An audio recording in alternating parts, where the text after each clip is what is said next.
Jag fattar inte att vi fortfarande behöver argumentera mot kärnkraften. Men kärnkraften står för 50% av vår elproduktion. Kärnkraften måste bära sina egna kostnader. Vi ser ju faktiskt att man klarar av att bygga kärnkraft till relativt bra priser och i en snabb takt. Det är så intressant att bli anklagad för att vara utopisk av någon som har för sig att man ska kunna bygga kärnkraft och klara klimatet på grund av det. Kärnkraft som är dyr, föråldrad och farlig teknik.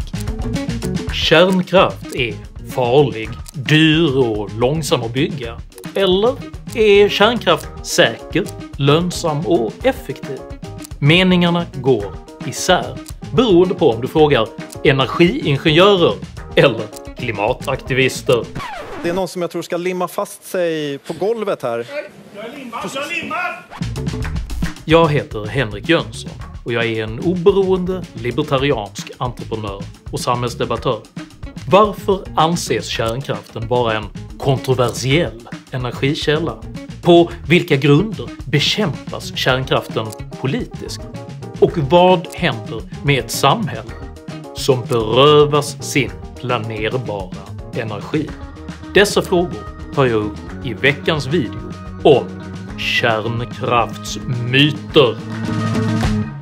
Uppskattar du mina filmer så hjälper du mig att kunna fortsätta göra dem om du stöttar mig via något av betalningsalternativen här ute till vänster. Eller varför inte pröva den där nya funktionen Super Thanks här på YouTube? Det är oavsett endast tack vare ert generösa stöd som jag kan fortsätta att producera aktuella nya videokrönikor varenda vecka. Så ett stort tack till de av er som bidrar. Är du ny här på kanalen så kan du dessutom med fördel prenumerera här nedanför. Se även till och klicka på den där förnyelsebara klockikonen, men skriv framför allt upp dig på mitt kostnadsfria veckobrev som finns länkat i videons beskrivning, så missar du garanterat aldrig när jag släpper nya filmer. Vilket jag gör med mycket hög energinivå varenda lördagsmorgon klockan 08:00 svensk tid. Idag pratar jag om kraftsystem, konflikter och kärnkraftsmyter. Häng med!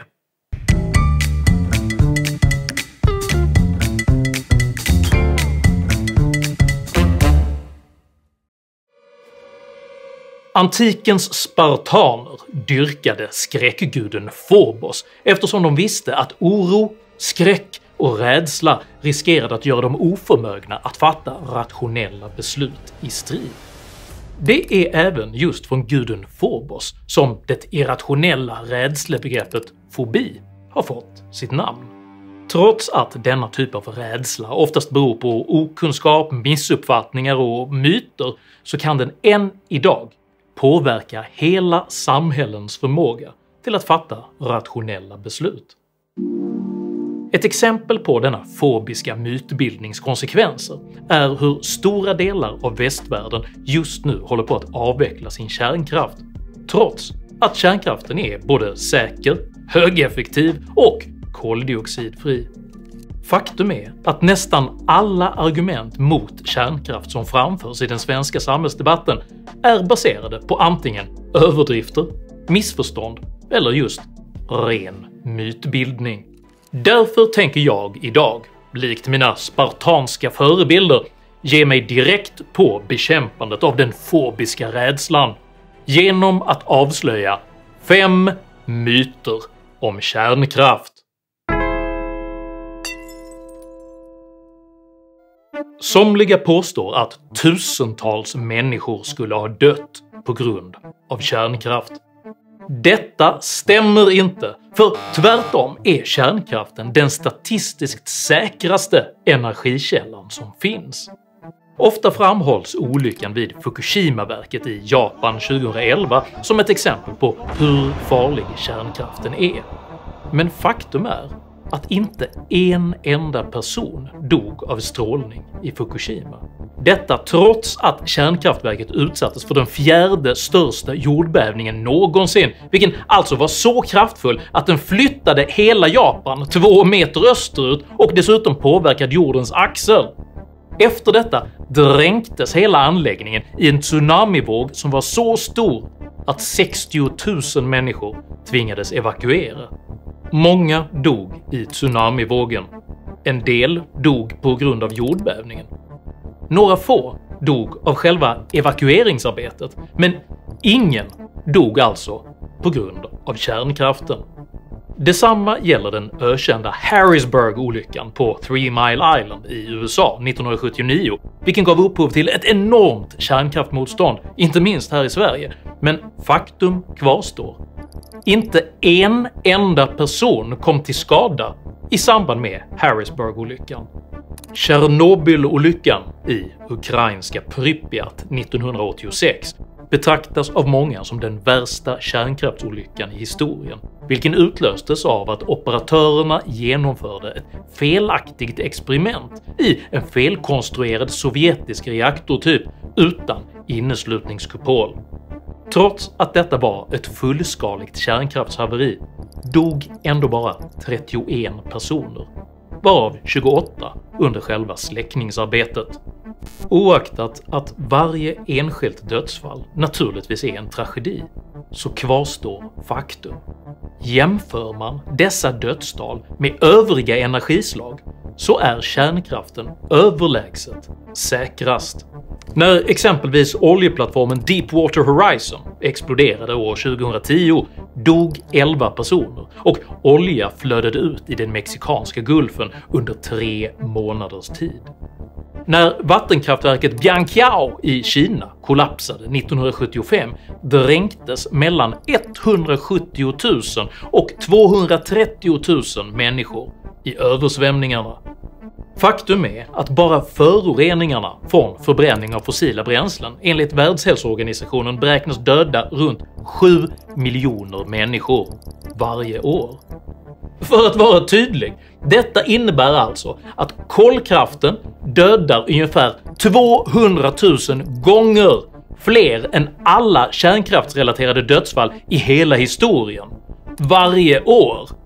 Och detta är när kolkraften fungerar som den ska. Myterna om att plutonium skulle vara världens farligaste ämne och att kärnkraftverk skulle kunna explodera och sprida ut detta ämne kommer båda från amerikanska aktivister under 1970-talet. Exempelvis påstod klimataktivisten Ralph Nader under ett anförande vid Lafayette College i Pennsylvania 1975 att ett halvt kilo plutonium skulle kunna utplåna hela mänskligheten. Samtidigt som andra aktivister retoriskt förväxlade kärnvapnens och kärnkraftens egenskaper. Men plutonium är endast farligt om det kommer in i människokroppen, och uranet i kärnkraftverk är så utspätt att en explosion är lika möjlig som det är att tända en majbrasa med en droppe teröd i en spann vatten. Så här sammanfattar kärnfysikprofessorn Jan Blomgren kärnkraftens säkerhet. Nej, inte om man jämför med andra sätt att göra el, och faktiskt inte om man jämför med nästan all teknisk verksamhet i samhället heller. Det man normalt sett använder är hur många dödsfall som har inträffat på grund av att man har gjort el då. Och i fallet kärnkraft så är det faktiskt 0 i civila kärnkraftverk av den typ vi använder i västvärlden, och vi har drygt 30 dödsfall i en speciell typ av reaktor som bara fanns i gamla Sovjetunionen, som var byggd med militärt säkerhetstänkande. Osäkerhetstänkande kallar jag det för.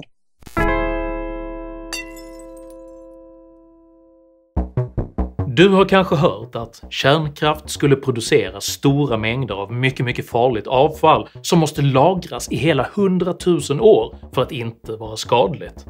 Detta stämmer inte. Missuppfattningen att kärnavfall skulle vara farligt under hela 100 000 år beror på kravet att avfallet ska ha lägre radioaktivitet än den normala bakgrundsstrålningen innan det betraktas som ofarligt.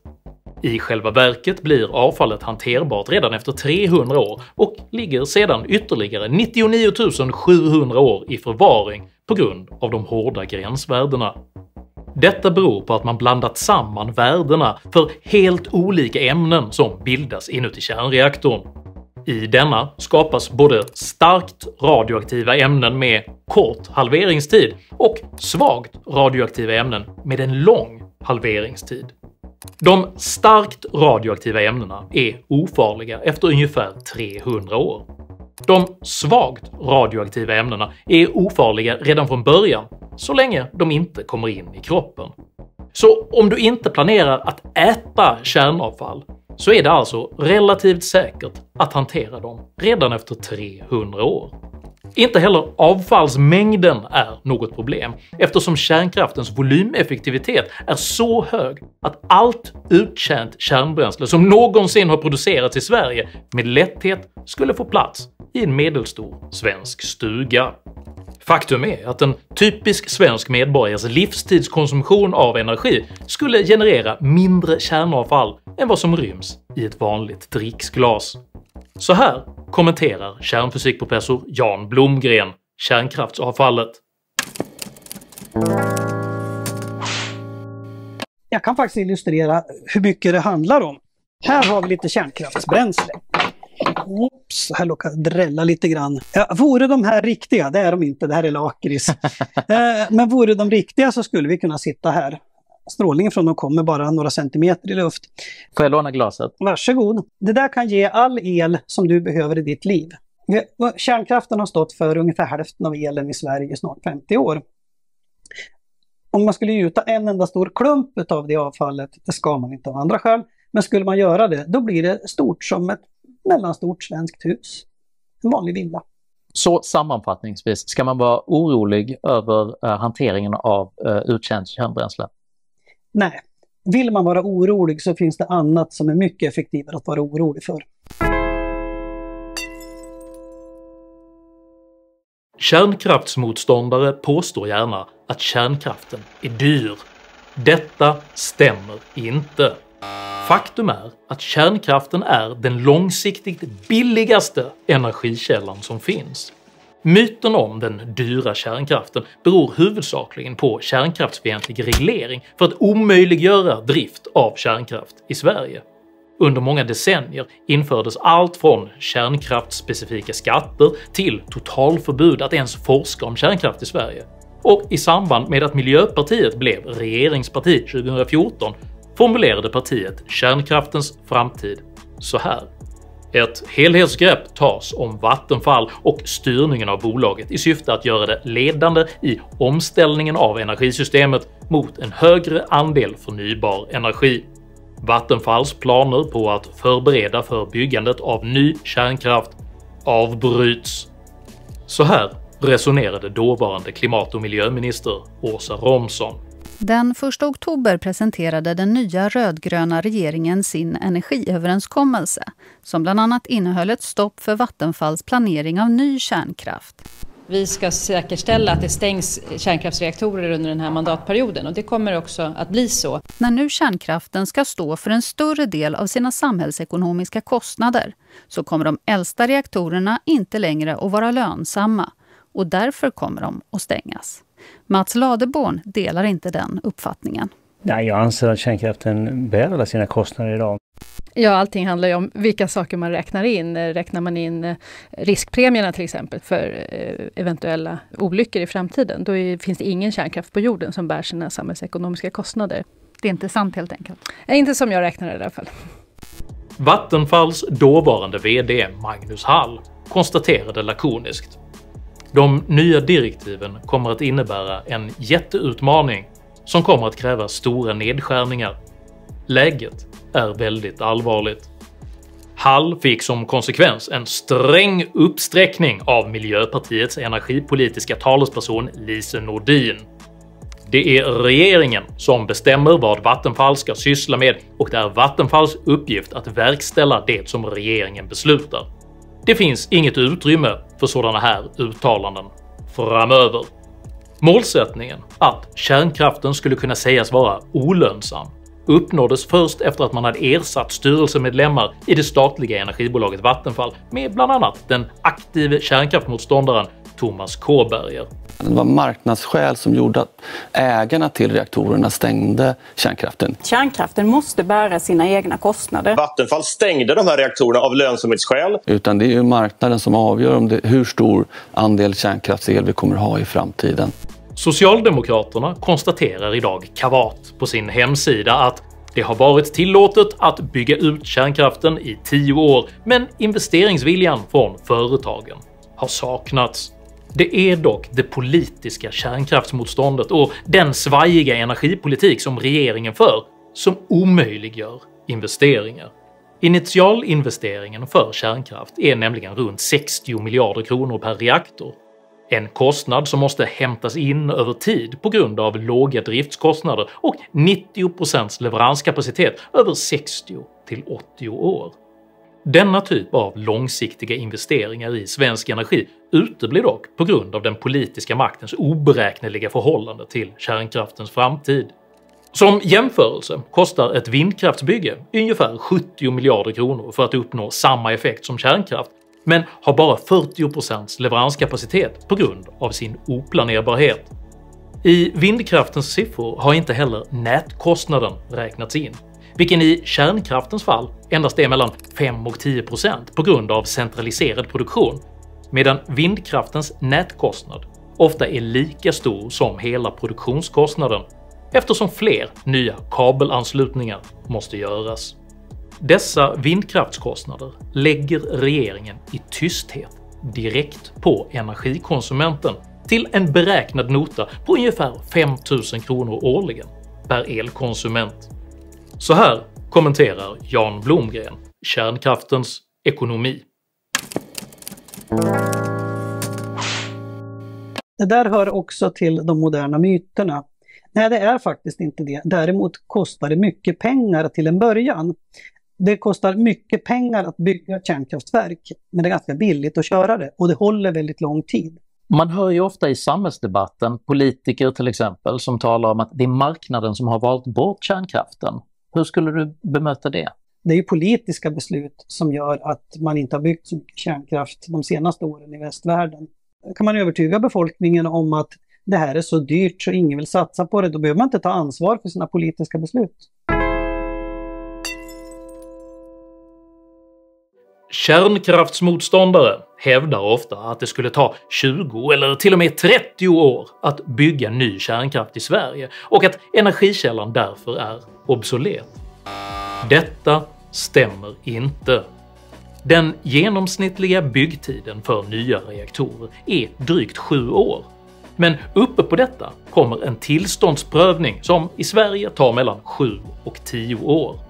Mer än halva anläggningstiden utgörs alltså av byråkrati, vilket blir mycket tydligt när man jämför Sveriges ledtider med till exempel den nya kärnkraftsanläggningen i Abu Dhabi, vars första reaktor, Baraka 1, driftsattes bara 6 år efter det första spadtaget.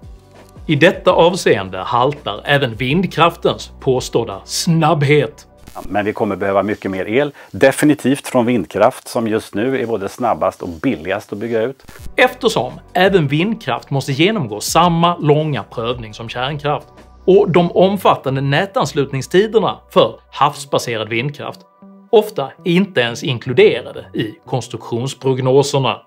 Alla ansökningar om att ansluta havsbaserad vindkraft till elnätet måste skickas till Svenska kraftnät. Men de skriver i ett mejl att det inte kommer att finnas några vindkraftverk på havet inom 2 år, utan först framåt 2030. Lina Kinning på branschorganisationen Svensk Vindenergi säger samma sak. Ja, förutsatt att tillstånden kommer på plats så kan vi nog se de första havsbaserade vindkraftsparkerna i Sverige från och med 2028 och framåt. Så här kommenterar kärnfysikprofessor Jan Blomgren kärnkraftens konstruktionstid. Det tar tid. Genomsnittet i världen är ungefär 7 år.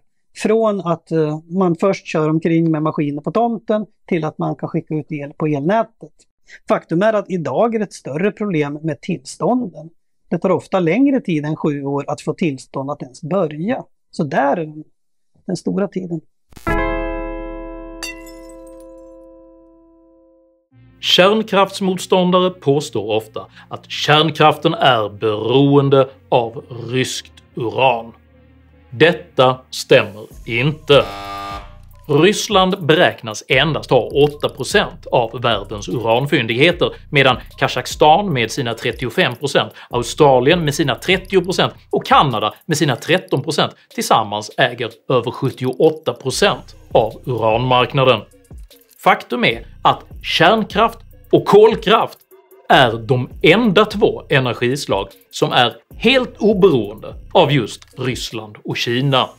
Detta beror på att all vindkraftsproduktion är beroende av jordartsmetallen neodym till de kraftiga magneter som sitter i vindkraftverkens generatorer, och neodym bryts nästan uteslutande i Kina.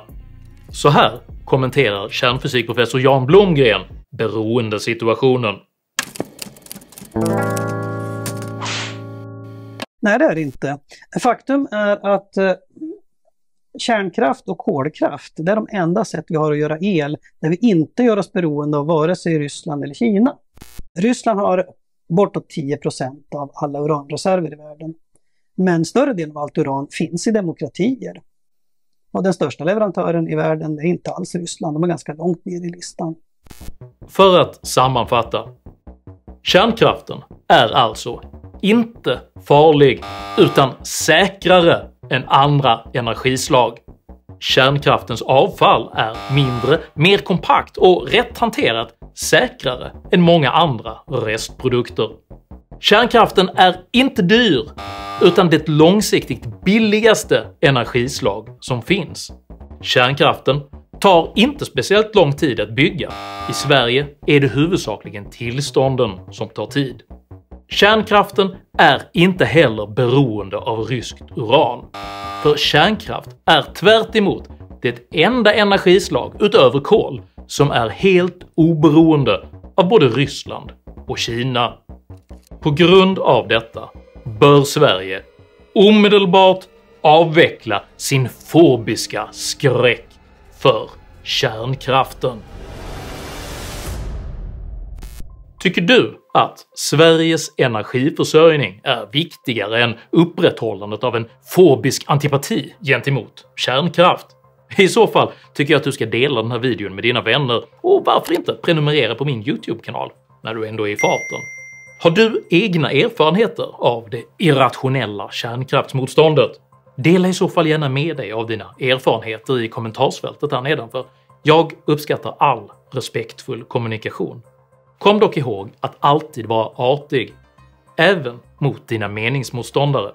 Jag accepterar inte aggression, personpåhopp eller rasism i mina idédrivna kommentarsfält. Tack för att du som kommenterar respekterar detta. Jag heter Henrik Jönsson och jag företräder en energirik, planerbar och fossilfri energipolitik. Tack för mig och tack för att ni har lyssnat.